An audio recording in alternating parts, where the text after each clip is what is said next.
वैष्णो देवी का एक रहस्यमयी सच। वैष्णो देवी एक ऐसी देवी है जो सबकी मनोकामना पूर्ण करती है। जैसे कि मेरी इतनी बड़ी मनोकामना पूर्ण की, मैं आज भी माता वैष्णो देवी का एहसान नहीं भूलता।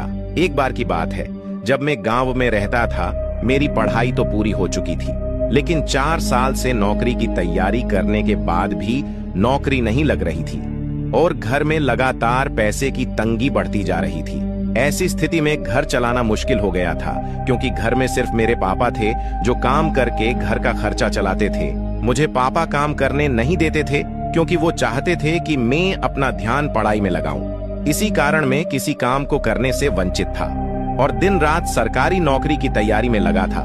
लेकिन कई परीक्षा देने के बाद भी मेरा नौकरी के लिए नंबर नहीं आया, जिसको लेकर मैं बहुत परेशान था और मुझसे भी ज्यादा मेरा परिवार परेशान था। लेकिन मुझे माता रानी पर पूर्ण विश्वास था कि वो एक ना एक दिन मेरी विनती जरूर सुनेगी। एक दिन मैं अपने आंगन में नीम के पेड़ तले बैठा था और गहरी सोच में डूबा हुआ था। नवरात्रि का पर्व चल रहा था। उस समय मेरा भी व्रत था। मैं पेड़ की छाया में बैठकर कुछ सोच रहा था। तभी घर में एक फकीर बाबा घुस आए और आकर मेरे पास पेड़ के नीचे ही बैठ गए। कहने लगे, बेटा, एक ग्लास पानी पिला दो। मैं अपने नल से ठंडा पानी भर के लाया और फकीर को पानी पिलाया। उसके बाद फकीर बाबा मेरा उतरा हुआ चेहरा देखकर बोलने लगे, कुछ हुआ क्या बेटा? तुम अंदर से बहुत परेशान प्रतीति हो रहे हो। मैंने कहा, बाबा, मैं अपने भविष्य को लेकर बहुत परेशान हूँ। मैंने अच्छी खासी पढ़ाई की है, दिन रात मेहनत भी कर रहा हूँ, लेकिन कहीं से भी मेरा नौकरी के लिए सिलेक्शन नहीं हुआ। मेरा परिवार गरीबी से जूझ रहा है। मैं क्या करूँ? कुछ समझ नहीं आ रहा। फकीर बाबा बोले, बेटा, अभी नवरात्र चल रहे हैं। ऐसे में माँ वैष्णो से जो मांगोगे सब मिलेगा। माँ बहुत दयालु है। मेरी मानो तुम इन्हीं नवरात्रि में वैष्णो धाम जाओ और माँ से अपने लिए नौकरी मांग लो। वो तुम्हारी मनोकामना जरूर पूर्ण करेगी। मुझे बाबा की बात अच्छी लगी।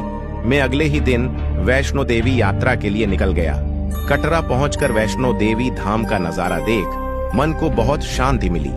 फिर मैंने पैदल चलकर 14 किलोमीटर की यात्रा पूर्ण की और माँ वैष्णो देवी के भवन पहुंच गया। माता के दर्शन किए और उनसे मनोकामना मांगी और प्रसाद लेकर घर आ गया। घर में माँ की पूजा पाठ की और कन्याओं को प्रसाद बांट दिया। इसके बाद नौमी के दिन मुझे हैरान कर देने वाला एक लेटर आया, जो कि नौकरी के लिए था। मैंने 3 साल पहले जो पेपर दिया था उसमें मेरा सिलेक्शन हो गया। मैं ये ज्वाइनिंग लेटर पाकर बहुत खुश हो गया। ऐसी ही माँ वैष्णो देवी माता को मानते हैं तो वीडियो को लाइक करके चैनल को सब्सक्राइब करें। जय माता दी।